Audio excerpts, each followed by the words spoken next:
Assalamualaikum Sobat Fisika. Pada video pembelajaran kali ini, kita akan membahas mengenai vektor. Yuk langsung simak videonya.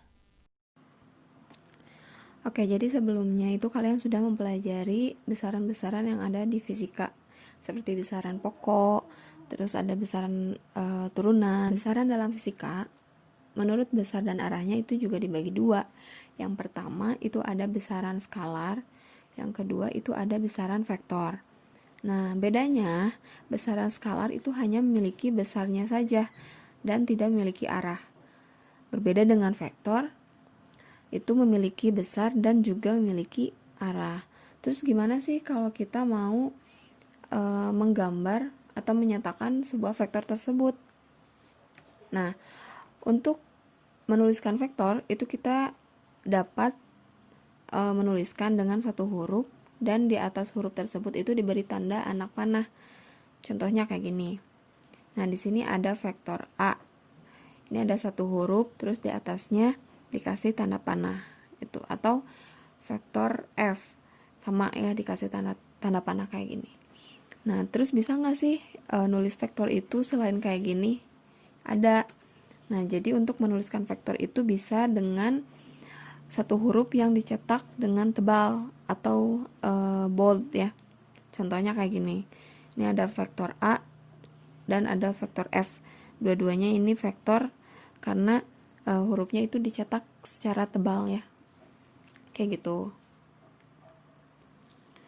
Nah, tadi kan untuk menulis vektor. Sekarang kalau kita mau menggambar vektor gimana? Jadi, untuk menggambar vektor itu kita dapat gambar dengan sebuah anak panah kayak gini.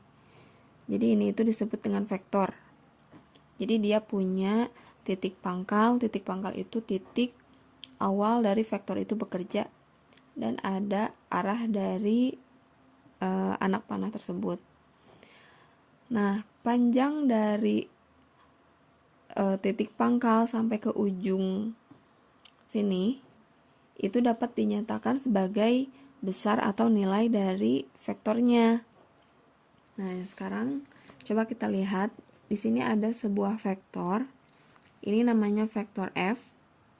Dia panjangnya 1 Newton ya. Berarti dari ujung pangkal sini sampai ujung sini itu 1 Newton. Sekarang ada vektor kedua, itu namanya vektor A. Nah, besarnya berapa? Ini kita lihat. Besar dari ujung sini sampai sini itu sama dengan 1 Newton atau sama dengan vektor F. Berarti vektor A itu harusnya bukan 1, tapi ini ada berapa nih? 1, 2, 3. Berarti 3 Newton ya. Karena besarnya itu sama dengan vektor F. Itu. Nah, yang ketiga di sini ada vektor B. Besarnya itu sama kayak vektor F, 1 Newton. Ketiga, vektor ini memiliki arah yang sama yaitu ke arah kanan. Nah, dua buah vektor dikatakan sama jika besar dan arah vektornya itu sama. Nah, dari ketiga vektor ini ada dua vektor yang sama yaitu vektor F dan vektor B karena memiliki besar yang sama dan arahnya juga sama yaitu ke kanan. Vektor juga memiliki vektor satuan. Vektor satuan itu digunakan untuk menjelaskan arah suatu vektor dalam sebuah koordinat. Baik itu koordinatnya 2 dimensi ataupun di koordinat 3 dimensi ya. Nah, besarnya itu satu satuan. Makanya disebut vektor satuan. Di sini ada gambar sebuah vektor yang berada di koordinat 2 dimensi. Kenapa? Karena hanya ada di sumbu X dan di sumbu Y. Vektor satuan itu yang mana sih? Nah, vektor satuan itu yang ini nih. Sumbu X itu vektor satuannya I. Kalau vektornya itu ada di sumbu Y, itu vektor satuannya J. Nah, di sini itu yang vektornya adalah vektor P ya, yang ini. Vektor P.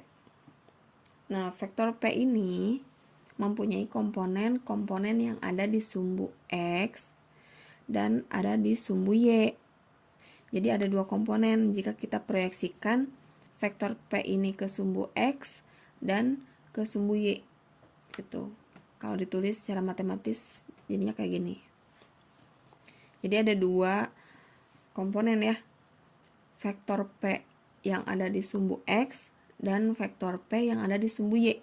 Nah, vektor satuan di sumbu X itu sama dengan I, dan vektor satuan di sumbu Y itu sama dengan J. Kalau misalkan vektor satuan di koordinat 3 dimensi kayak gimana? Jadi kayak gini. Kalau koordinat 3 dimensi itu berarti sumbunya ada 3, yaitu sumbu X, nah yang ini, terus ada sumbu Y, dan ada sumbu Z, kayak gitu. Vektornya yang mana? Vektornya tetap yang ini nih, vektor P.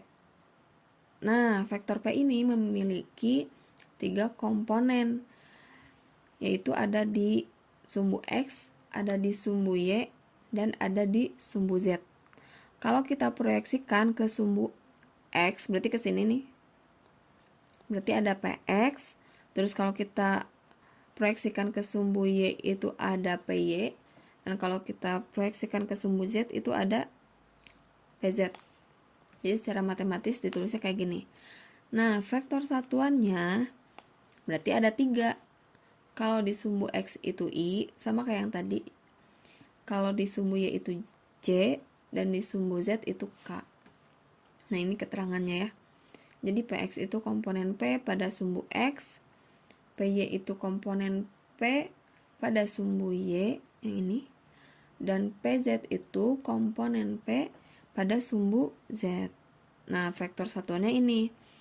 Kalau sumbu X berarti I, kalau sumbu Y itu J, kalau sumbu Z itu K. Nah, sekarang kita perhatikan gambar berikut ya. Jadi ceritanya ada seorang anak yang mau naik ke atas tangga sini. Tangganya itu disenderin ke dinding ya. Nah, terus ada bayangan yang muncul. Nah, si anak sebelum naik tuh mikir, oh ini kayak konsep penguraian vektor nih yang sedang diajarin di sekolah gitu. Nah, kenapa dia bisa mikir kayak gitu? Oke, kita gambarin deh. Misalkan nih, panjang dari anak tangga ini sama dengan P ya, berarti vektor P-nya. Kemudian panjang dari dindingnya itu sebagai sumbu Y positif ke atas, dan tanahnya itu sebagai sumbu X positif. Nah, si anaknya mikir ketika ada bayangan, oh berarti kita bisa cari nih, bayangannya kan berupa ini gitu kan, yang ini dan yang ini kan. Nah, panjang dari sini nih maksudnya dari 0 sampai atas sini, dan dari 0 sini ke sumbu X sampai sini. Nah, itu disebut dengan penguraian vektor yang tadi kita sudah jelaskan.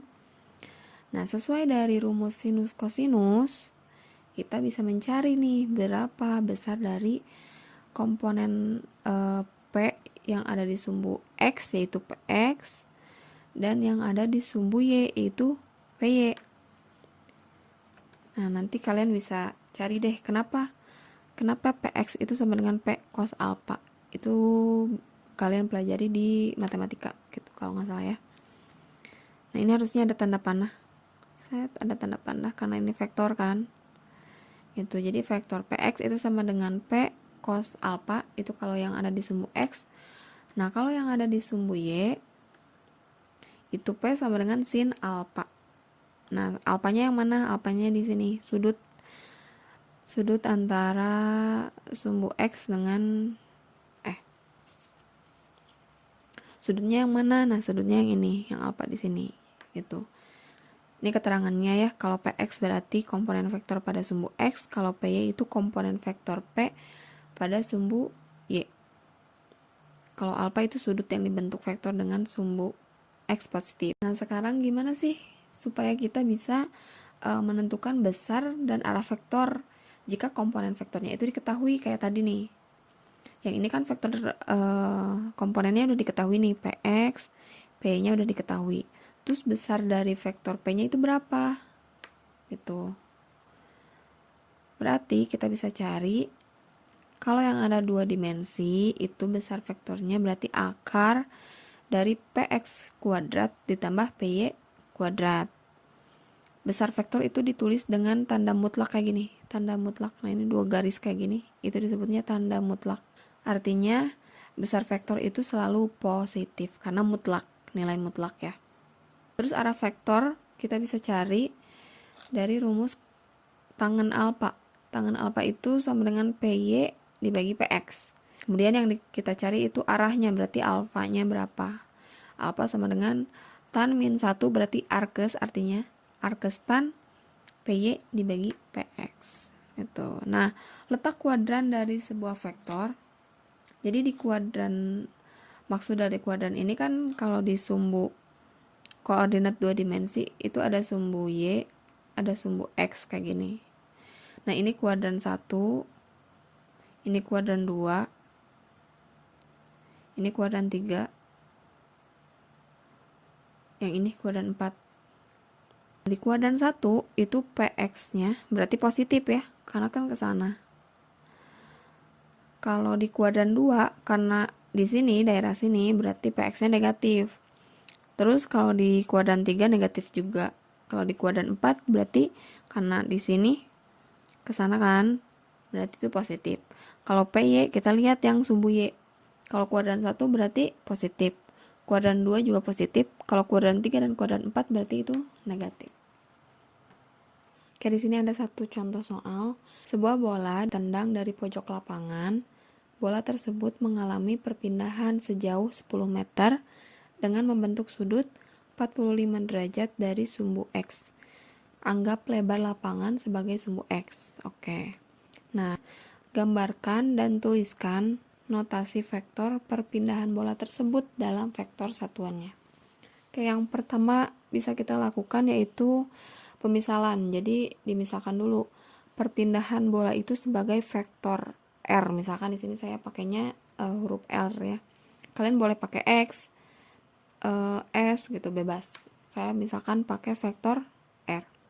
Kemudian di soal itu sudah diketahui kalau bola itu mengalami perpindahan sejauh 10 meter, artinya besar dari perpindahan bola itu udah diketahui ya, 10 meter, dan sudutnya atau alfanya itu sebesar 45 derajat dari sumbu X. Kayak yang ditanyakan kan gambarkan, berarti kita coba gambarin dulu.